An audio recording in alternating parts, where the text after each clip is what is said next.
रावलपिंडी में जमात इस्लामी का हक दो आवाम को धरना 10वें रोज भी जारी है।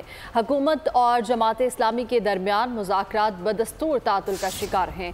ज़राए का कहना है कि गुज़श्ता मुज़ाकरात में हुकूमती टीम ने मुशावरत के लिए वक्त मांगा था, ताहम अभी तक हतमी जवाब नहीं दिया गया।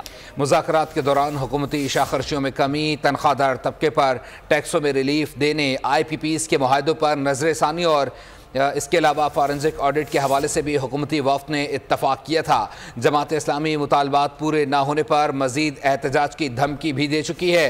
पहले मरहले में कराची में धरना जारी है, इसके बाद लाहौर, पेशावर और कोयटा में गवर्नर हाउसेस के बाहर भी धरने दिए जाएंगे।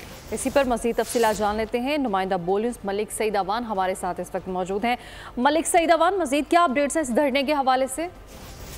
बिल्कुल, आज जमात इस्लामी का धरना 10वें रोज में दाखिल हो चुका है और अमीर जमात इस्लामी की जानिब से प्रेस कॉन्फ्रेंस भी की गई, जिसमें अपने मुतालबात का दोबारा जिक्र किया गया और बताया गया कि हुकूमत के पास कोई वजह नहीं कि वो हमारे मुतालबात ना माने।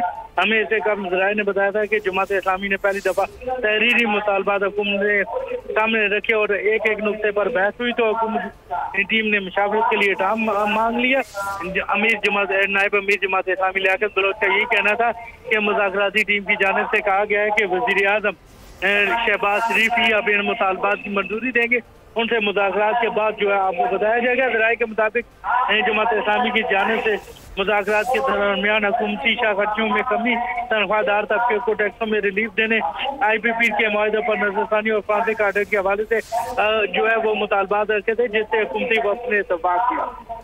ज़राए का ये भी कहना था कि जमात इस्लामी के वक्त ने टैक्सों में रिलीफ की सूरत में टैक्स कलेक्शन में कमी को हुकूमती खर्चों की कमी से पूरा करने का फार्मूला भी पेश किया। इसके अलावा कई एक मामला भी हुकूमती सियासी वक्त और करने के लिए सब्सक्राइब करें और बेल दबाएं ताकि कोई खबर रह न जाए।